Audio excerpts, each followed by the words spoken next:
He threw his pregnant wife into the rain. His mistress laughed. His mother spat on her. Minutes later, a black SUV arrived, and everything they owned began to disappear. This is the story of cruelty mistaken for power, pride disguised as family, and a woman whose silence became consequence. The suitcase hit the ground so hard the zipper exploded. Clothes burst out and scattered across the pavement, sliding into puddles as rain poured down harder, as if the sky itself was joining in the punishment. "Pick them up," Daniel said calmly, his voice flat, emotionless. "They're still yours."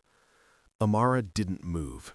Rain soaked her hair, ran down her face, and clung to her thin dress, pressing tightly against her swollen belly. 7 months pregnant. Her hands moved instinctively to her stomach, shielding the baby as another sharp kick came from inside. Behind Daniel, Vanessa laughed. Not an awkward laugh, not an uncomfortable one, a laugh of enjoyment. "Oh my God," Vanessa said, clapping once. "This is actually happening. I told you she would end up like this." Amara lifted her eyes slowly and looked at her husband. Her lips trembled, but her voice didn't. "Daniel, please," she said, "if you don't care about me anymore, just think about the baby." Daniel's face hardened instantly. "Don't use that child to manipulate me," he snapped. "You trapped me once. It won't work again." A few people nearby stopped walking. Someone whispered, "She's pregnant." Before Amara could speak again, Daniel's mother pushed forward. Her shoes splashed in a puddle as she stood directly in front of Amara, looking her up and down with open disgust. "I warned you," the woman said loudly. "From the first day I saw you, I knew you were a curse." Amara swallowed. "Ma, please." The woman leaned closer. "Women like you ruin men," she said. Then she spat. The spit landed on Amara's cheek. It slid slowly down her face, mixing with rainwater, dripping onto her collarbone. A sharp gasp went through the small crowd. Someone raised a phone. Another whispered, "Did she just—" Amara froze. For 1 second, she looked like she might collapse. Then she slowly raised her hand and wiped her face. Her fingers were shaking, but her eyes were no longer pleading. They were empty. She looked at Daniel, then Vanessa, then the woman who had just spat on her. "You will remember this day," Amara said quietly, "not because of what you did to me, but because of what it will cost you." Vanessa burst out laughing. "Listen to her," she said, turning to Daniel. "She thinks she still matters." Daniel didn't even look at Amara anymore. He wrapped an arm around Vanessa and pulled her close. "Get out. If you're still here in 5 minutes, I'll call security." Amara bent down slowly. Pain shot through her lower back as she tried to pick up her clothes from the wet ground. Her fingers slipped. Mud stained the fabric. Her breathing became uneven. The baby kicked again. Harder this time. Amara winced. Someone in the crowd murmured, "She's gonna fall." She straightened slowly, clutching her stomach. Rain poured harder. And then, the sound of tires screeching cut through the air. Black SUVs skidded to a stop along the street. 1, 2, 3. Doors flew open. Men in dark suits stepped out quickly, forming a protective line without speaking a word. The crowd went completely silent. Vanessa's laughter died in her throat. Daniel turned around, confused. "What the hell?" A tall man stepped forward from the center SUV, his hair silver, his face pale, his eyes burning with controlled panic. Amara. Her head snapped up. Her breath caught. "Dad!" Her knees buckled. He rushed to her, catching her before she fell. Another man held an umbrella over her immediately. A woman followed close behind, already crying. "Oh, my baby! Oh, my baby!" her mother sobbed, touching Amara's face, her belly, her hair. Daniel stared. Vanessa whispered, Who are these people?" Amara's father turned slowly. His eyes landed on Daniel, on Vanessa, on the woman standing stiffly beside them. "Who did this to my daughter?" he asked quietly. No one answered. The rain was the only sound. Someone in the crowd whispered, "Wait, is that—" A man stepped forward nervously. "Sir, is that Jonathan Hale?" Daniel's heart slammed against his ribs. Jonathan Hale. The name hit like a punch to the chest. The CEO of Hale Global Holdings. The man whose companies owned half the skyline downtown. The man whose name Daniel had once seen printed on documents Amara always kept locked away. Daniel's face drained of color. That's impossible," whispered Vanessa. Jonathan Hale took off his coat and wrapped it around Amara's shaking body. "You're bleeding," he said, noticing a small smear of blood near her ankle. His jaw tightened. He looked up again. "This ends now." He nodded once. Within minutes, security escorted Amara into the SUV. Cameras were everywhere now. People were filming openly. As the door closed, Jonathan Hale turned back to Daniel one last time. "You don't get to touch her again," he said calmly. "Ever." The SUVs drove away. Rain continued falling. Daniel stood frozen. Vanessa grabbed his arm. "Daniel, what just happened?" His mother's lips trembled. "Daniel!" His phone vibrated, then vibrated again, then again. Emails, alerts, messages. He opened one. Urgent. Credit line suspended pending review. Another. Board meeting requested. Emergency session. Another. Hale Global Holdings acquires majority stake. Daniel's knees gave way. He fell to the wet pavement. And that was only the beginning. Daniel stayed on the ground long after the black SUVs disappeared. Rain soaked through his clothes, but he didn't feel it. His phone kept vibrating in his hand like it was alive, each buzz another warning he wasn't ready to face. Vanessa crouched beside him, her voice sharp with panic. "Daniel, get up! People are staring!" He couldn't move. His mother stood frozen, lips trembling, eyes darting around like she was looking for somewhere to hide. A man in the crowd whispered loudly, "That's Jonathan Hale." Another voice answered, "The Hale? The $1 trillion guy?"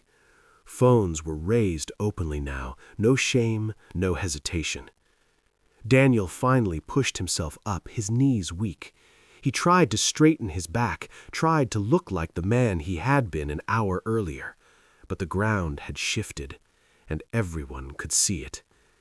As they rushed inside the building, Daniel's phone rang. His assistant.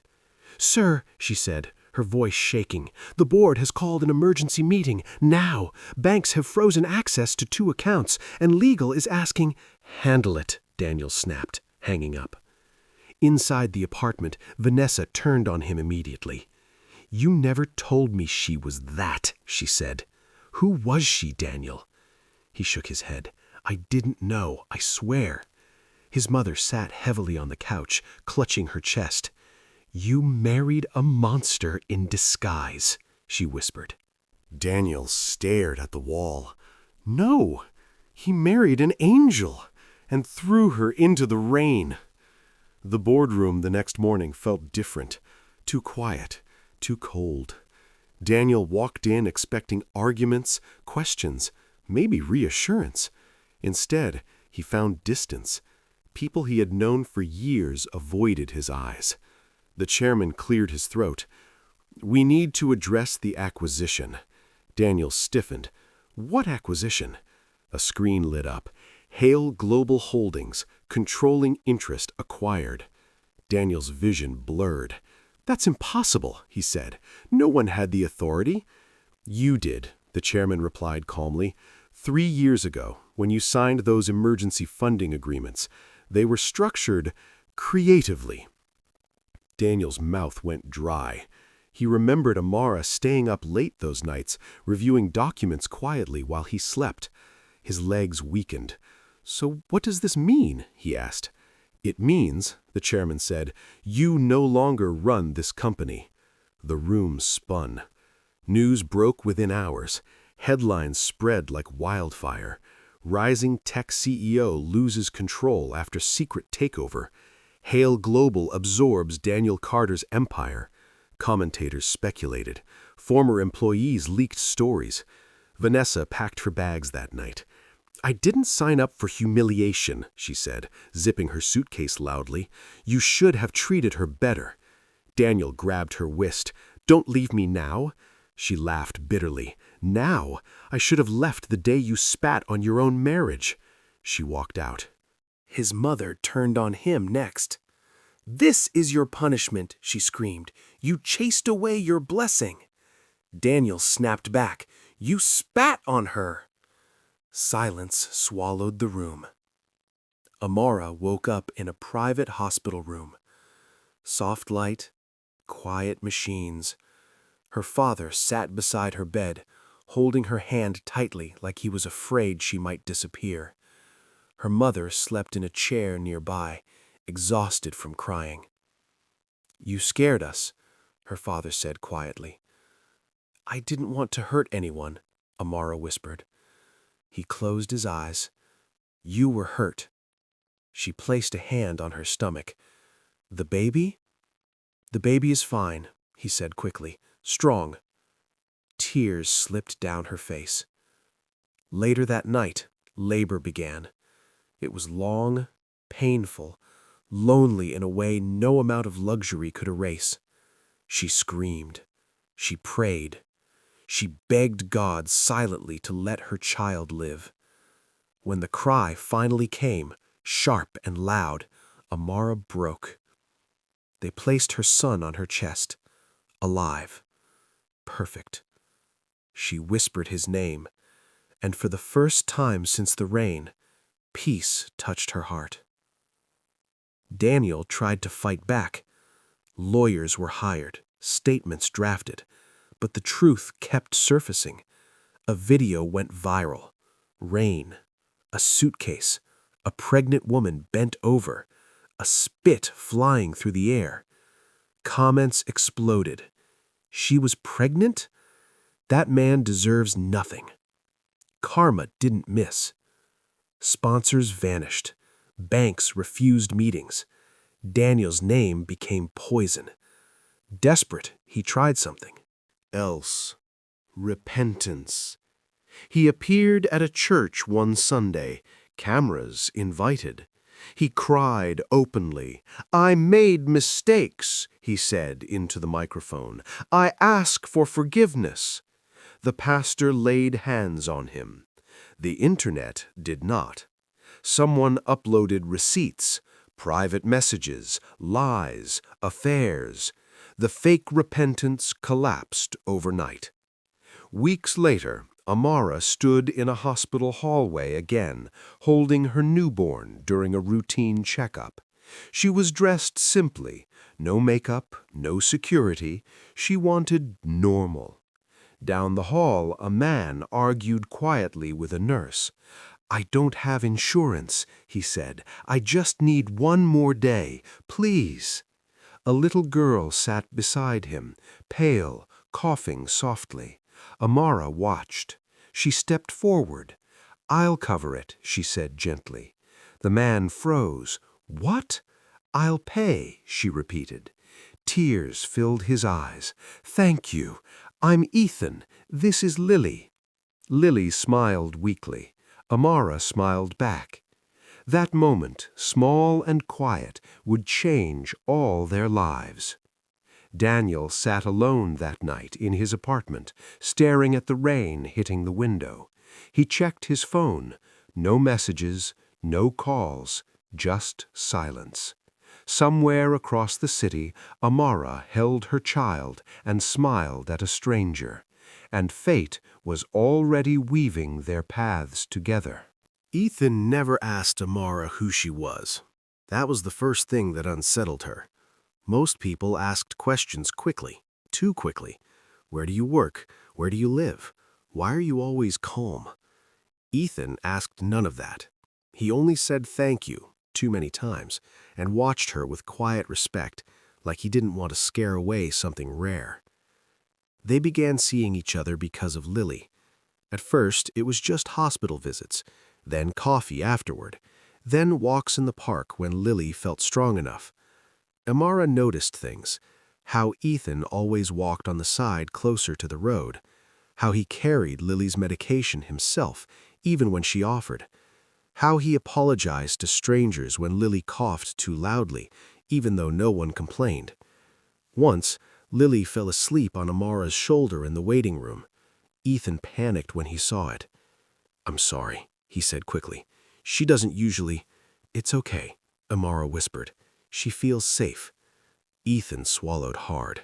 That night, Amara cried alone in her apartment, not because of pain, but because kindness, real kindness, felt heavier than cruelty ever did. Daniel's life continued collapsing in slow, humiliating layers.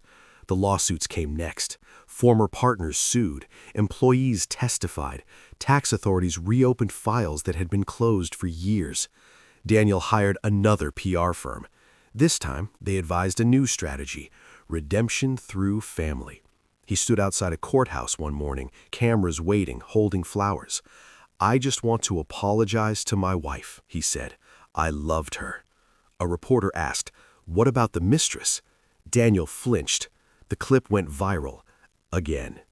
His mother tried a different angle. She visited churches, crying loudly, telling women how her daughter-in-law turned her heart against her. But the internet had receipts. Someone leaked audio. Her voice, cold, cruel, spitting. Sponsors pulled even faster. Amara watched none of it. She had made a decision: no revenge, no monitoring. She focused on her son, on Lily, on Ethan. She tested Ethan quietly. Once she showed up late on purpose. He waited. Once she canceled plans. He said another time is fine. Once Lily broke a toy Ethan had been saving to give her. He smiled and said, "We can fix it together." Amara noticed. Money never came up. One evening Ethan cooked dinner. It was simple: overcooked pasta, too much salt. He apologized nervously. "This is the best meal I've had in years," Amara said. He looked at her like she had given him something priceless. Lily started calling her Mama by accident. The first time it happened, Ethan corrected her quickly. But Amara's chest tightened. She didn't correct her. Years passed. Amara's son grew strong. Lily's health improved slowly. Ethan worked 2 jobs, saved quietly. Every dollar mattered. Every choice was careful. Amara offered help sometimes, but never more than he could accept with dignity. She learned the language of restraint. Daniel tried again. Fake repentance, version 2. This time he went big. A televised apology. He knelt. He cried. He said Amara's name. "I lost everything because I lost my way from God." Then Hale Global released a statement, short, precise.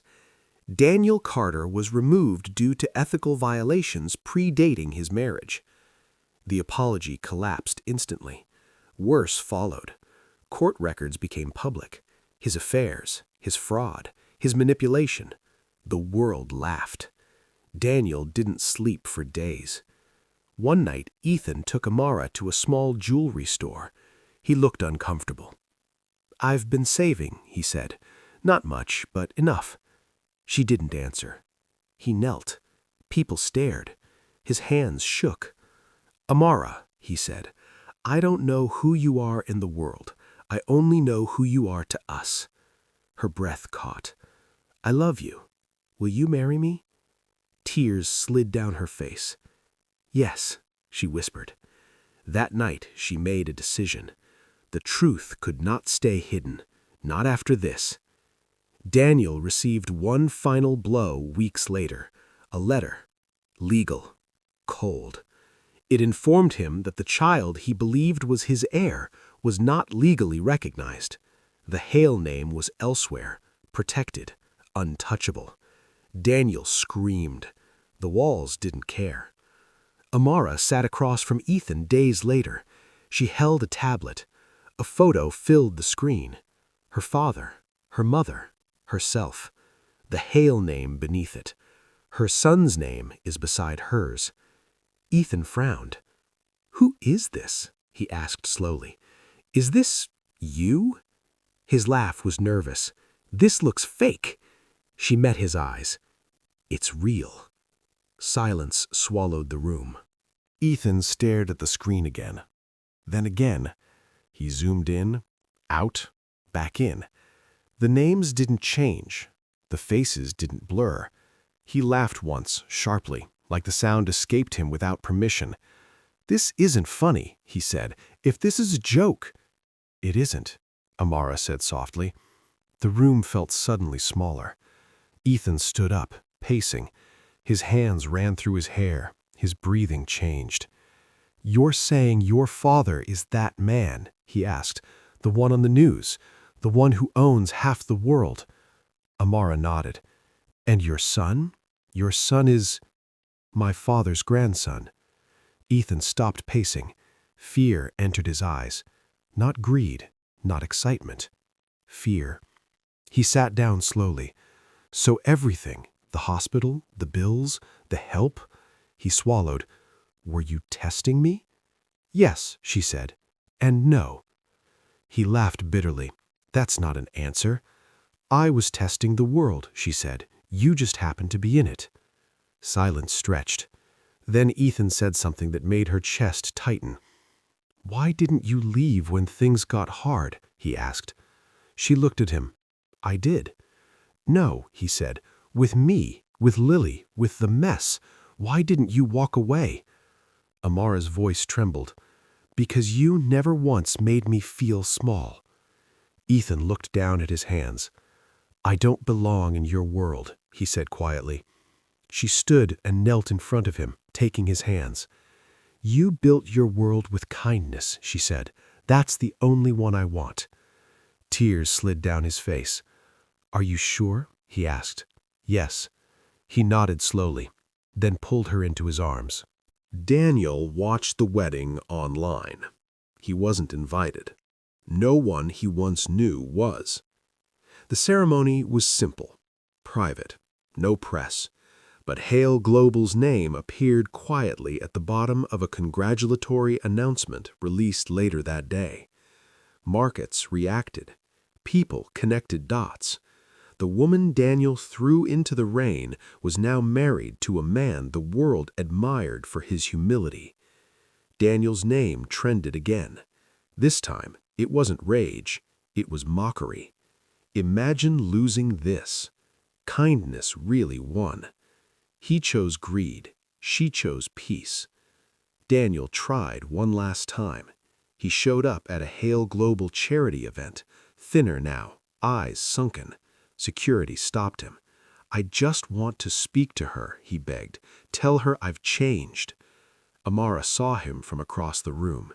She didn't flinch, she didn't cry, she didn't speak. She simply turned away. That was the loudest answer he had ever received.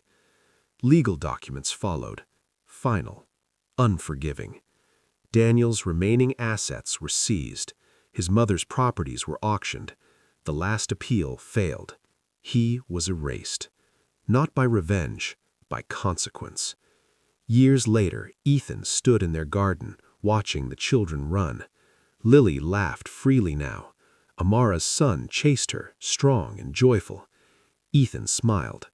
"You know," he said, "if I had known who you were—" "You would have run," Amara said gently. He nodded. "Probably." She took his hand. "That's why I waited," she said. They stood in silence, the kind built on trust. Somewhere else, Daniel lived in a small apartment, watching the rain through a cracked window. A suitcase sat untouched in the corner. He never unpacked it. Amara once read a verse quietly to her children at night, not loudly, not dramatically, just truth. "By their fruit you will know them." And the fruit spoke for itself. The rain outside Daniel's window kept falling. It always would. But in another home, far from regret and bitterness, laughter filled the night, not because life was perfect, but because it was honest. Amara never spoke his name again. She didn't need to. Some chapters end without explanation.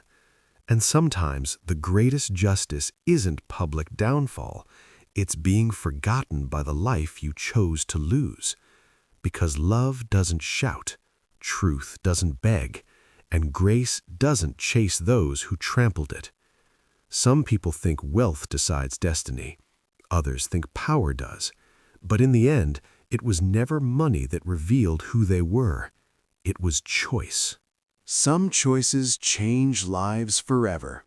Do you think Daniel deserved his ending? Drop your comments.